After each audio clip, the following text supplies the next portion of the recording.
नमस्कार दोस्तों, डेट है आज की 10 अप्रैल 2023 और स्वागत है आपका एटोवेल डिस्कशन में। 3 इश्यूज आज हम डिस्कस करेंगे डिटेल से। सबसे पहले आर्टिकल हम डिस्कस करेंगे आर्टिफिशियल इंटेलिजेंस का कैसे इस्तेमाल हो सकता है स्मार्ट लेजिस्लेशन बनाने में। दूसरा आर्टिकल सेकंड स्पेस एज से संबंधित है, ये भी अच्छा आर्टिकल है। दोनों आर्टिकल्स को डिटेल से डिस्कस करेंगे। इसके बाद एक छोटा आर्टिकल है इंडिया और चाइना कैसे लड़ रही हैं आपस में मीडिया पर्सनल को वीजा इशू करने से संबंधित इशू पर। डिस्कशन स्टार्ट करें उससे पहले ये क्वेश्चन आपको अटेम्प्ट करना है। Discussion the potential applications of artificial intelligence in parliamentary activities और कैसे ये डेमोक्रेटिक इंस्टीट्यूशंस की फंक्शनिंग को इम्प्रूव कर सकता है।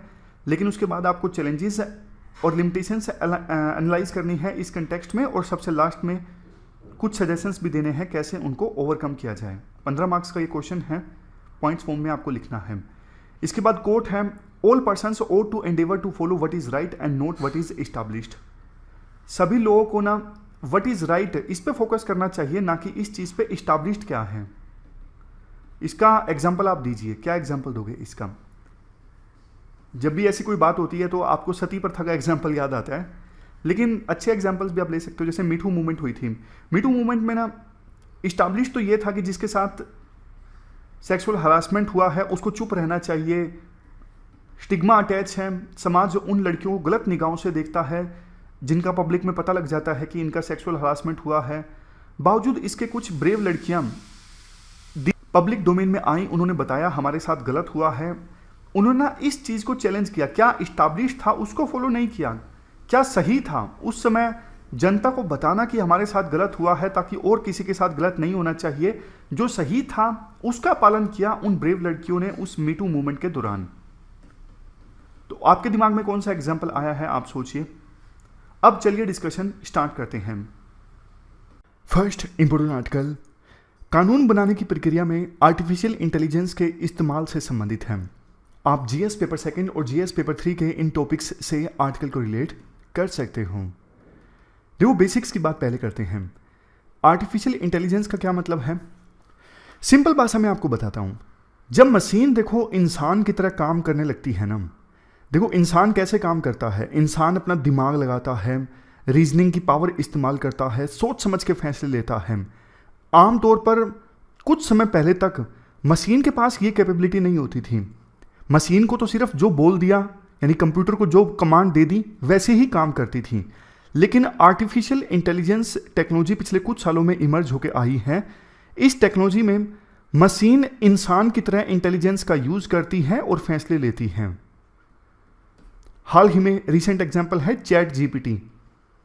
चैट जीपीटी में आप कुछ पूछते हो, मशीन उस जवाब का आंसर देती है। और सिंपल एग्जांपल देख लीजिए, एलेक्सा। एलेक्सा जो एक डिवाइस है उससे आप बात कर सकते हो, वो ह्यूमन बीइंग की तरह फैसले लेती है, अपना दिमाग इस्तेमाल कर कर आपकी आवाज़ सुनकर। अनेकों एग्जाम्पल्स हैं आज के समय में आर्टिफिशियल इंटेलिजेंस के। राइटर इस आर्टिकल में फोकस करते हैं कैसे आर्टिफिशियल इंटेलिजेंस का इस्तेमाल किया जा सकता है लॉ मेकिंग में, लॉ को और ज़्यादा इंप्रूव करने में। अब जैसे आपको एग्जाम्पल देता हूँ, मान लीजिए ये चैट जीपीटी जैसा जो टूल है ना, ये मेंबर ऑफ पार्लियामेंट के लिए अवेलेबल है, पार्लियामेंटेरियंस के लिए अवेलेबल है। अब कुल को कोई कानून सरकार लेकर आई, फॉर एग्जांपल डिजिटल मीडिया को रेगुलेट करने के लिए, तो इस टूल की सहायता से कोई एमपी जो है पूछेगा इस चैट जीपीटी से, बताओ क्या कमियां हैं इस बिल में, और ज़्यादा रिसर्च कर सकता है। रिसर्च करके पॉइंट नोट करेगा और पार्लियामेंट में ला धड़ाधड़ पॉइंट्स। तो ऐसे ये जो आर्टिफिशियल इंटेलिजेंस है ना, फायदेमंद साबित हो सकती है। ये तो सिर्फ एक एग्जाम्पल है। अपनी वो रिसर्च क्वालिटी को इन्हेंस कर सकते हैं, ज़्यादा डेटा उन्हें मिल जाएगा आसानी से आर्टिफिशियल इंटेलिजेंस का इस्तेमाल करके। प्रिपेयरिंग ब्रीफ्स, मतलब पार्लियामेंट में क्या बोलना है वो जल्दी से प्रिपेयर कर सकते हैं। बोलेंगे कि मुझे 3 मिनट तक इस इशू पर बोलना है पक्ष में, जल्दी से मुझे पॉइंट्स दीजिए, और वही तोते की तरह पॉइंट बोल देंगे पार्लियामेंट में। मतलब समझ गए, ये सारे फायदे हैं। फायदे और भी हैं। कुल मिला के आर्टिफिशियल इंटेलिजेंस जो है वो मेंबर ऑफ पार्लियामेंट को, एमएलएस को एम्पावर करती हैं। अब जैसे देखो, हमारे देश में ना रिलेटिवली एक कॉन्स्टिट्यूएंसी में, जैसे एमपी की कॉन्स्टिट्यूएंसी है, पार्लियामेंट्री सीट है या फिर विधानसभा की सीट है, लोगों की संख्या ज़्यादा होती है। मतलब एक एमपी या एमएलए ज़्यादा लोगों को रिप्रेजेंट करता है as comparison to other countries. क्यों? पॉपुलेशन ज़्यादा है, 140 करोड़ तो लोग हैं ना हमारे देश में। तो देखो इतने सारे लोगों की समस्याएं हैंडल नहीं कर पाता एक एमपी या एमएलए, लेकिन आर्टिफिशियल इंटेलिजेंस का इस्तेमाल करके ना उसको पता लग जाएगा बड़ी बड़ी डिमांड्स क्या हैं सिटीजन्स की, और उसी हिसाब से फिर वो फैसले ले सकता है। मीडिया ओपिनियन का पता लगा सकता है एमपी या एमएलए आर्टिफिशियल इंटेलिजेंस का इस्तेमाल करके। उसके पास वक्त नहीं है इतने सारे चैनल्स देखने का, 300 चैनल्स है हमारे देश में, कौन बैठ के देखे एक एक चैनल। लेकिन एमपी या एमएलए आर्टिफिशियल इंटेलिजेंस का इस्तेमाल करके पता लगा लेगा क्या माहौल चल रहा है, मीडिया का क्या व्यू चल रहा है अलग अलग इशू पर। सिटीजन सेंट्रिक एसोसिएशंस हैं, देश के नागरिक आपस में एसोसिएशंस बनाते हैं ना, उनकी वॉइसेस भी पता लग सकती हैं एमपीज और एमएलएस को इसके थ्रू, आर्टिफिशियल इंटेलिजेंस के थ्रू। अब इसके बाद ना आर्टिकल में ये कहा जाता है कि ना आर्टिफिशियल इंटेलिजेंस से पार्लियामेंट को, मेंबर ऑफ पार्लियामेंट्स को फायदे तो बहुत हैं, लेकिन ना दिक्कतें भी बहुत हैं। इतना आसान नहीं है जितना सोचा गया है। दिक्कतें क्या है? सबसे पहली दिक्कत तो ये है हमारे लॉज को ना कोडिफाई करने की आवश्यकता है। कोडिफाई करने का मतलब पता है क्या है? इतनी कॉम्प्लेक्स लैंग्वेज होती है लॉ की, आम आदमी को तो समझ में ही नहीं आता यार लिखा क्या है यार, आसान भाषा में लिखो ना। सेम वैसी सिचुएशन पैदा हो जाती है, अरे कहना क्या चाहते हो, इतना कॉम्प्लेक्स लॉ बनाया गया है। संविधान देख लीजिए, आपने लक्ष्मीकांत में शायद पढ़ा हो, जब संविधान निर्माताओं ने संविधान को बनाया था ना, उस संविधान सभा में ज्यादातर तो वकील थे, तो उन्होंने अपनी हिसाब से भाषा लिखवाई। आम आदमी के लिए वो भाषा समझना बहुत मुश्किल है। जैसे हमें बोला जाता है ना यूपीएससी के आंसर्स में आप आसान भाषा लिखिए, जार्गन्स का इस्तेमाल मत कीजिए। तो ये बात इनको भी सिखानी चाहिए जो हमारे लेजिस्लेचर्स हैं कि भैया आसान भाषा का इस्तेमाल करिए, मुश्किल मत बनाइए चीजें। दूसरी चीज देखो, जैसे मोटर व्हीकल एक्ट है, पार्लियामेंट से पास हुआ, अब ये ना ट्रांसलेट होगा, मान लीजिए तमिलनाडु में जाकर तमिल में ट्रांसलेट होगा, इंग्लिश से तमिल में जाएगा ना, तब तक तो इसका मतलब ही चेंज हो चुका होगा। अब बहुत बार ना इंग्लिश की एग्जैक्ट ट्रांसलेशन नहीं मिलती दूसरी रीजनल लैंग्वेजेस में, यह दिक्कत है। उसके बाद भारत सरकार ने ना इंडिया कोड पोर्टल बनाया है, आईपीसी के 500 के आसपास सेक्शंस हैं, सारी इंफॉर्मेशन है इस इंडिया कोड पोर्टल पे और आसान भाषा में उपलब्ध है। सरकार प्रयास तो कर रही है, बाद में कोई अमेंडमेंट होता है, रूल लाती है, कोई कानून से संबंधित सब मिलता है इस इंडिया कोड पोर्टल में, सिंगल सोर्स ऑफ ट्रूथ है, लेकिन ये नाकाफी है। राइटर ये कहते हैं, देखो कोई भी कानून बनाए सरकार, दो चीजें होती है, मैं आपको डिफरेंस बताता हूं, पेरेंट एक्ट और सबऑर्डिनेट पीस। सोचिए क्या मतलब है, डिफरेंस क्या है एक्ट और सबऑर्डिनेट पीस के बीच में। देखो एक्ट तो वो होता है जो पार्लियामेंट से बिल पास होता है। अब कई बार ना पार्लियामेंट से बिल पास होकर एक्ट बन जाता है ना, उसमें भी एक लाइन लिखी होती है कि सरकार इस चीज से संबंधित रूल्स बना सकती है। फिर सरकार एक्ट के एक प्रोविजन के अनुसार कुछ रूल्स बनाती है, फर्दर डिटेल में जाने के लिए वो होता है सब ऑर्डिनेट पीस। समझ गए? मतलब कानून तो जो पार्लियामेंट से बनता है, लेकिन कानून में कोई एक आधी लाइन लिखी होती है डिटेल में जाने के लिए कि इससे संबंधित सरकार रूल्स बना सकती है। फॉर एग्जाम्पल एक्ट में बना दिया, एक्ट में ये बोल दिया सिंपली मोटर व्हीकल एक्ट में कि सरकार फाइन लगा सकती है उन लोगों के ऊपर जो ट्रैफिक लॉज का वायलेशन करते हैं। अब इसमें यह नहीं बताया गया कितना फाइन लगेगा, लेकिन बाद में फाइन से संबंधित रूल्स सरकार ने बना दिए, तो यह हुआ सबऑर्डिनेट पीस। समझ गए? ये फर्क है एक्ट और सबऑर्डिनेट पीस के बीच में। एक्ट के आने के बाद सब सरकार एक्ट के किसी प्रोविजन को लेकर फर्दर रूल बनाती है, तो वो होता है subordinate piece.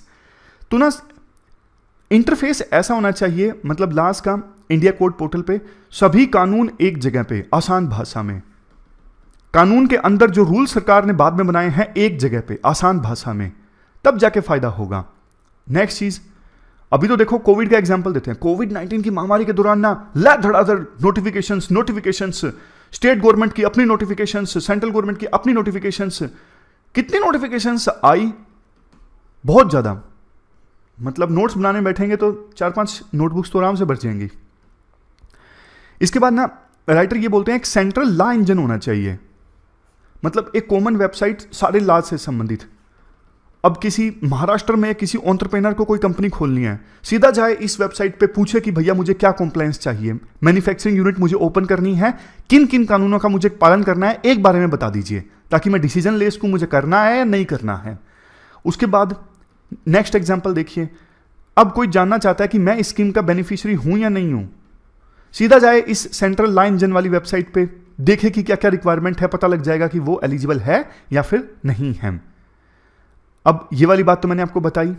Artificial intelligence citizen के ग्रीवेंसेस को एनालाइज करेगी और बताएगी मेंबर ऑफ पार्लियामेंट को या एमएलए को कि भैया काम कर लो, सिटीजन्स की दिक्कतें आ रही हैं, खाली मत बैठो। मीडिया रिस्पॉन्सेज को एनालाइज कर सकता है आर्टिफिशियल इंटेलिजेंस और फिर फर्दर रेड फ्लैग कर सकता है।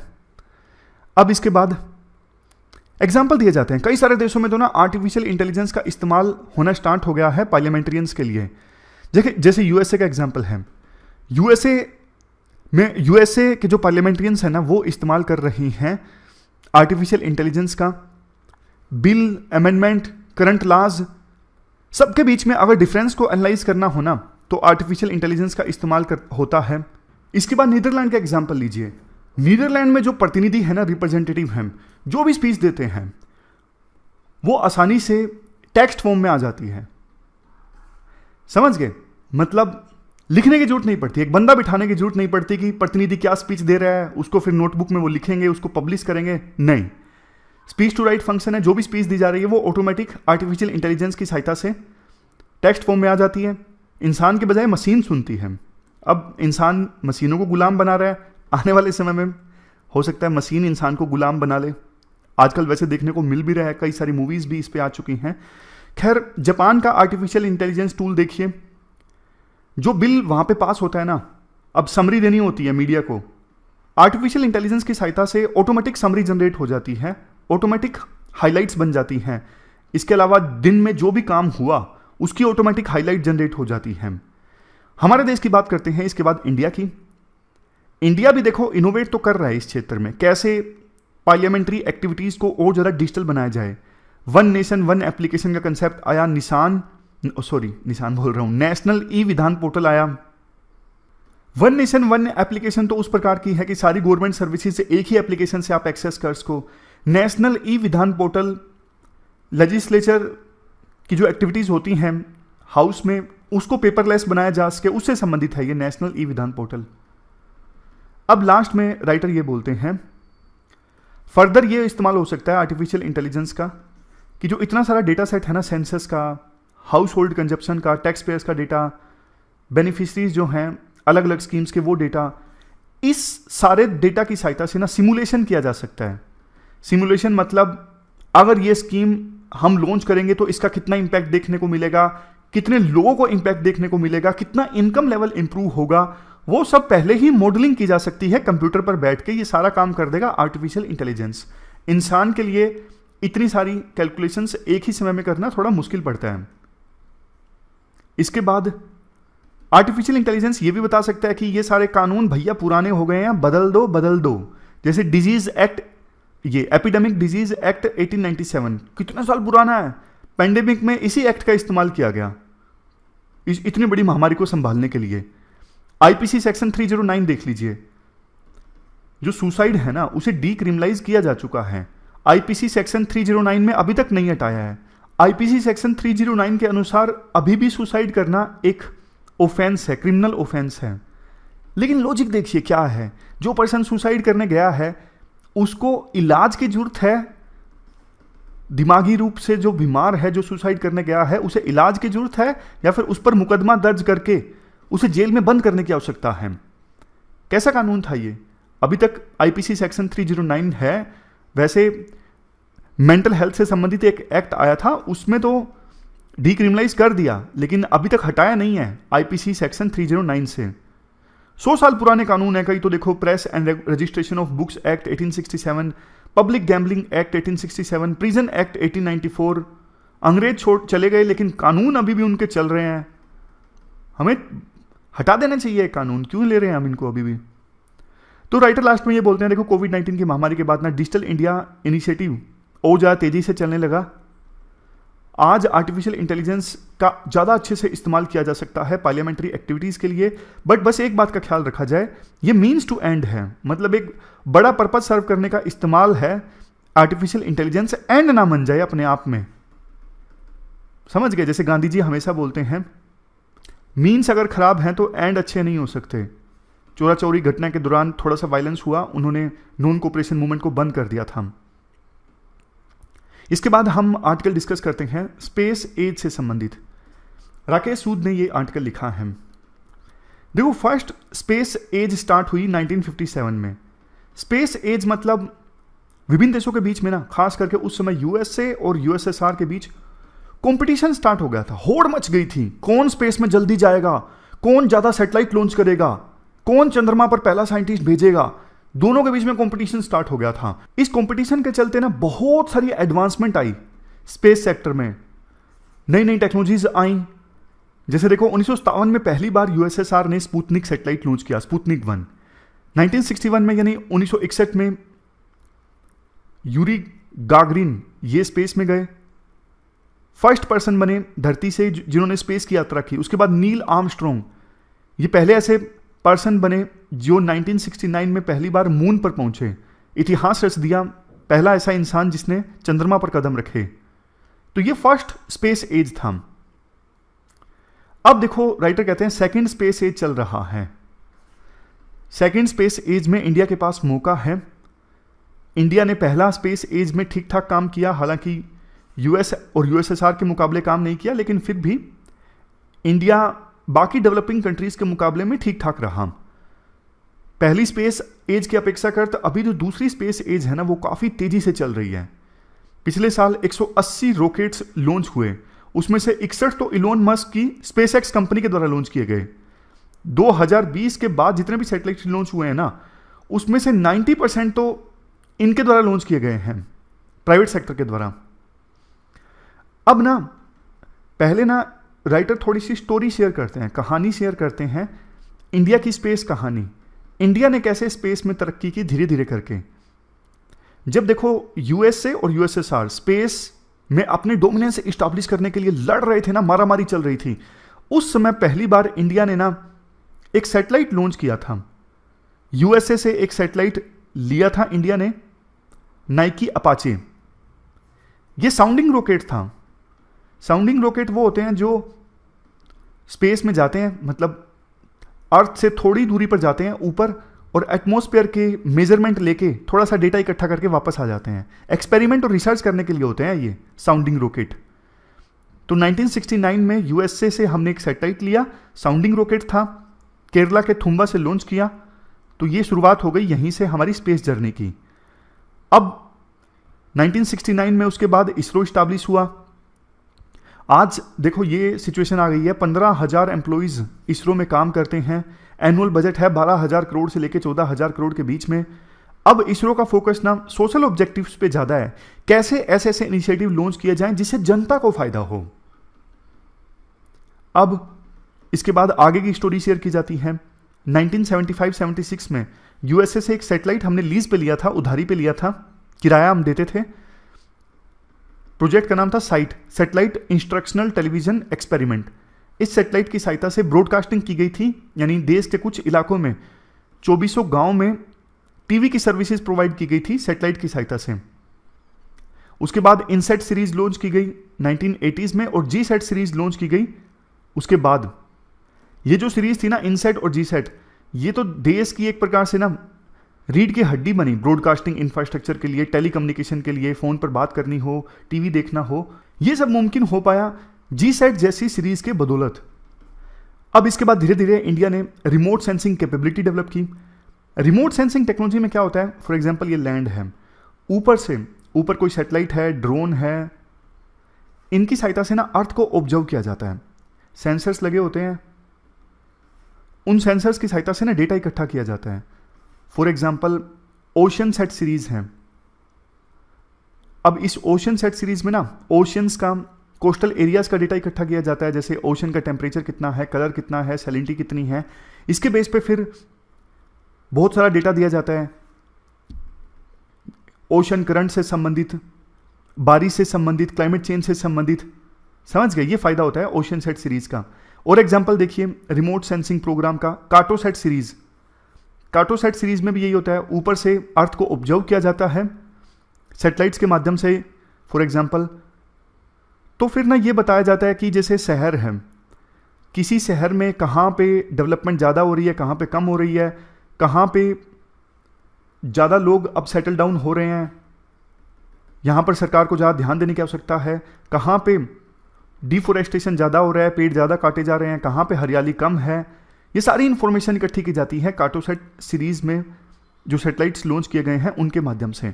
तो रिमोट सेंसिंग जो कैपेबिलिटी है ना, इसका तो और बहुत सारे सेक्टर्स में इस्तेमाल है। फॉर एग्जांपल एग्रीकल्चर सेक्टर में किसानों की फसल को सेंसर्स के माध्यम से मुआयना किया जाता है, डेटा इकट्ठा किया जाता है कि फॉर एग्जांपल सोइल में कितना मॉइस्चर है, फसलों में क्या दिक्कत है। ग्राउंड वाटर और वाटर शेड से संबंधित भी जानकारी इकट्ठी की जाती है जो किसानों को दी जाती है कि आप ज़्यादा ग्राउंड वाटर इस्तेमाल मत कीजिए, ख़त्म हो सकता है। ये सारे फायदे होते हैं। तो इंडिया ने ये कैपेबिलिटी डेवलप की। उसके बाद गगन है। गगन तो एक प्रकार से इसरो और एयरपोर्ट अथॉरिटी ऑफ इंडिया के बीच में ज्वाइंट प्रोजेक्ट है। जीपीएस सिस्टम जो यूएस का है ना, ये नेविगेशनल सिस्टम जीपीएस आप इस्तेमाल करते हो मोबाइल फ़ोन, गूगल के जो मैप है ना वो जीपीएस का इस्तेमाल करता है। तो जीपीएस को ना ज़्यादा स्ट्रॉन्ग बनाने के लिए ये प्रोजेक्ट था गगन, ताकि इसका इस्तेमाल किया जा सके एयर ट्रैफिक को इंप्रूव करने के लिए। गगन की जो एक्यूरेसी है ना 3 मीटर तक है, इतनी एक्यूरेसी जीपीएस की नहीं थी। बाद में हमने नाविक लॉन्च किया, खुद का एक नेविगेशनल सिस्टम जिसमें 7 सैटेलाइट्स हैं। अब नाविक का जो एरिया भी ज़्यादा है, इंडिया के बॉर्डर से 1500 किलोमीटर आगे तक का एरिया है नाविक का। 7 सैटेलाइट्स हैं इसमें। यूपीएससी ने प्री में क्वेश्चन भी पूछा था। सैटेलाइट लॉन्च व्हीकल की बात करते हैं। देखो ये सारा आर्टिकल ना शुरू में इंडिया की स्पेस स्टोरी से संबंधित है, कैसे कैसे इंडिया ने स्पेस में तरक्की की, कैसे कैसे हमने अच्छी अच्छी टेक्नोलॉजीज को डेवलप किया। 1980s में स्मॉल सैटेलाइट लॉन्च व्हीकल लेकर आया था इसरो, लेकिन 10 साल बाद असली ब्रेक थ्रू आया पोलर सैटेलाइट लॉन्च व्हीकल। अभी तक 50 से ज़्यादा सैटेलाइट लॉन्च किए जा चुके हैं पोलर सैटेलाइट लॉन्च व्हीकल के थ्रू। तो ये फर्स्ट स्पेस से एज में इंडिया ने क्या क्या किया वो सब हमने डिस्कस किया। अब स्टार्ट हो चुका है सेकंड स्पेस एज। राइटर कहते हैं देखो टाइम एकदम एग्जैक्ट नहीं पता कब सेकंड स्पेस एज स्टार्ट हुआ, लेकिन सेकंड स्पेस एज में इंटरनेट आ चुका है, मोबाइल फोन्स धड़ल्ले से इस्तेमाल होने लगे हैं, टाइम बहुत बदल चुका है। पिछले 15 सालों में तो बहुत ज़्यादा ट्रांसफॉर्मेशन हो गया है। स्मार्टफोन्स की तो बाढ़ आ गई है, सभी देश बड़ी बड़ी कंपनीज डेटा के पीछे भाग रही हैं। OTT 5G इन सब में डबल डिजिट एनुअल ग्रोथ देखने को मिल रही है। 2020 में ग्लोबल स्पेस इकोनॉमी $450 बिलियन की थी। 2025 में आते आते ग्लोबल स्पेस इकोनॉमी $600 बिलियन तक की हो जाएगी। इंडिया की बात करें, इंडिया में स्पेस इकोनॉमी 2020 में थी $9.6 बिलियन। 2025 आते आते ये भी $13 बिलियन की हो जाएगी। लेकिन देखो पोटेंशियल बहुत ज़्यादा है। पोटेंशियल इतना है कि ठीक ढंग से रेगुलेटरी इन्वायरमेंट हुआ, बढ़िया बढ़िया पॉलिसी सरकार लेके आई, तो 2030 आते आते $60 बिलियन की हो जाएगी हमारे देश में स्पेस इकोनॉमी, और इससे 2 लाख तक की जॉब्स जनरेट होंगी। वैसे देखो स्पेस एक्टिविटीज में ना 2 तरह की होती है, एक अपस्ट्रीम एक डाउनस्ट्रीम। ये सैटेलाइट है, मान लीजिए ये अर्थ है। अपस्ट्रीम जैसे सैटेलाइट को लॉन्च करना, सैटेलाइट का डिजाइन तैयार करना, ये सारी चीजें आती हैं सैटेलाइट को मैन्युफैक्चर करना अपस्ट्रीम एक्टिविटीज में। अब सैटेलाइट ने अपना काम स्टार्ट कर दिया, सैटेलाइट लॉन्च हो गया, रिमोट सेंसिंग से संबंधित था, उसको प्रिपेयर करना, डिजाइन तैयार करना, मैन्युफैक्चर करना, वो सारी एक्टिविटीज अपस्ट्रीम। एक बार सैटेलाइट ऑर्बिट में आ गया, सैटेलाइट ने अपना काम स्टार्ट करना कर दिया और डेटा इकट्ठा करना स्टार्ट कर दिया। तो जो सैटेलाइट का डेटा होगा ना कि अभी ओशन का टेम्परेचर इतना है, क्रॉप की सिचुएशन ये है, ये सारा डेटा जो है ना ये डाउनस्ट्रीम एक्टिविटीज से संबंधित है। सारा डेटा देख के सरकार जो डिसीजन लेती है, इसको एप्लीकेशन के तौर पे इस्तेमाल करती है, वो डाउनस्ट्रीम एक्टिविटीज हैं। तो 70% हमारे देश में इंडियन स्पेस इकोनॉमी में कंट्रीब्यूशन ना डाउनस्ट्रीम एक्टिविटीज का है। अपस्ट्रीम एक्टिविटीज का कंट्रीब्यूशन अभी भी 30% है। अभी देखो United Nations office for outer space affairs के अनुसार अर्थ के ऑर्बिट में टोटल अभी 8,261 सैटेलाइट्स हैं।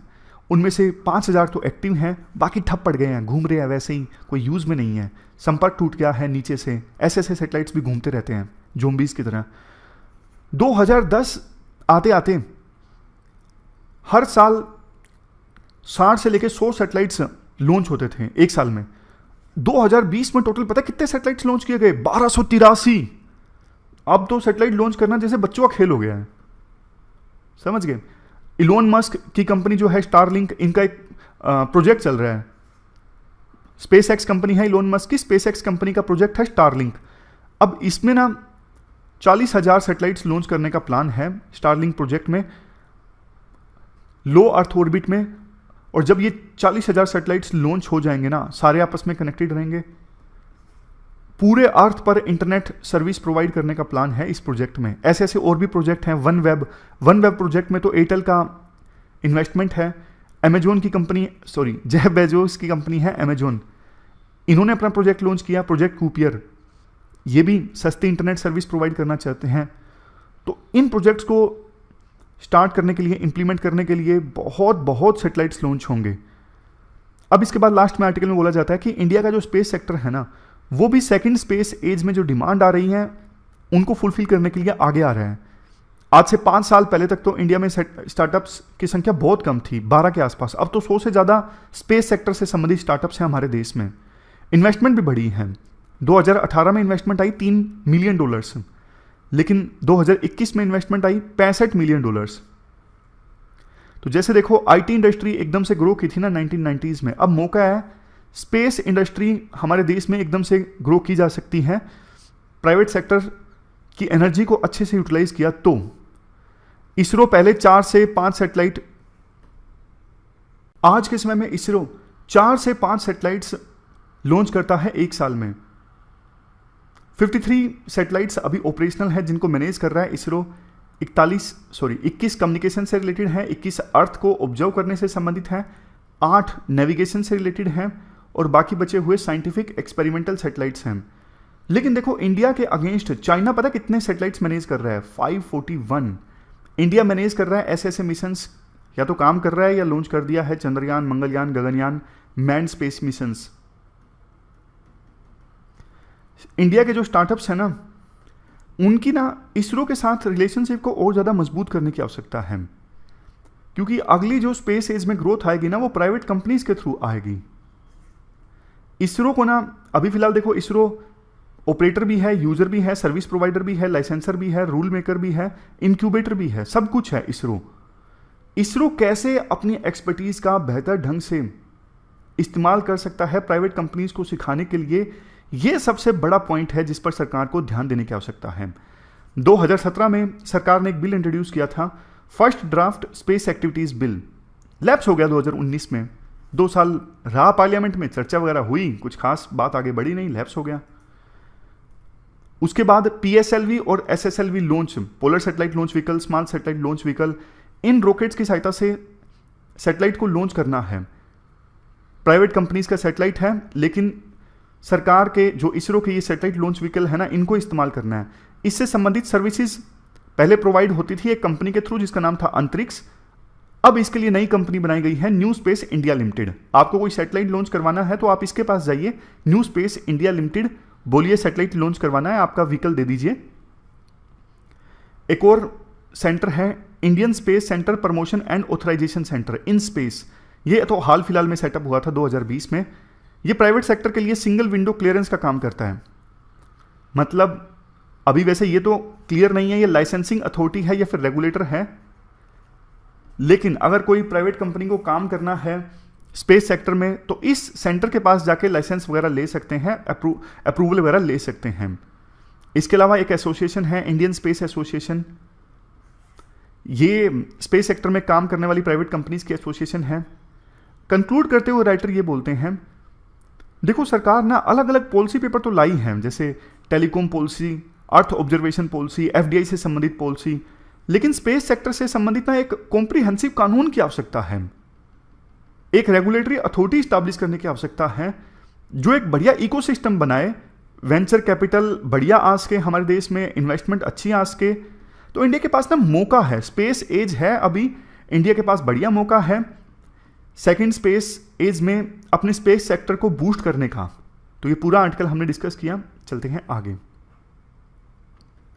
अब नेक्स्ट आर्टिकल, चाइना और इंडिया के बीच मीडिया वीजाज को लेकर विवाद से संबंधित है। आप जीएस पेपर सेकंड के इस टॉपिक से आर्टिकल को रिलेट कर सकते हो।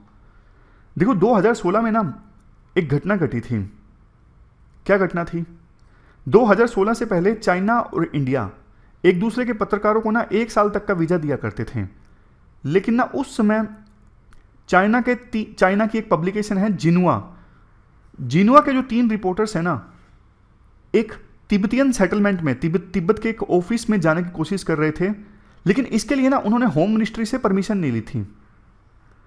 तो भारत सरकार ने एक्शन लिया इन तीनों चाइनीज पत्रकारों के अगेंस्ट और तीनों चाइनीज रिपोर्टर्स के वीजा को कम कर दिया। पहले 1 साल तक का वीजा मिलता था, सरकार ने टाइम घटा के 3 महीने तक का वीजा इनको देना स्टार्ट कर दिया। इसके बाद अब कुछ दिनों पहले क्या हुआ, 31 मार्च को ना इसी पब्लिकेशन का जिनुआ का एक रिपोर्टर, इसको इंडिया ने बोल दिया था कि आप वापस अपने देश चले जाओ। अब इसके खिलाफ चाइना ने भी एक्शन लिया है। चाइना ने ना इंडिया के 2 पत्रकारों का वीजा फ्रीज कर दिया है, जिसमें से एक पत्रकार तो द हिंदू के भी हैं। तो द हिंदू ये कहता है कि जो जर्नलिस्ट है ना फंस गए हैं 2 देशों के बीच, जो जियोपॉलिटिकल टेंशंस हैं उसके बीच में। कोई फायदा नहीं होगा इस टेंशंस का। जैसे इंडिया के पत्रकार हैं चाइना में, वो चाइना की सच्चाई के बारे में बताते हैं कि चाइना में क्या चल रहा है। कुछ दिनों पहले चाइना के बारे में एक अफवाह वायरल हो गई थी कि चाइना में कू हुआ है, तख्ता पलट हो गया है। तो वहां पे इंडिया के जो पत्रकार थे उन्होंने सच्चाई बताई कि ऐसा कुछ नहीं हुआ है। चाइना की मीडिया में ना इंडिया के अगेंस्ट नेगेटिविटी काफ़ी है।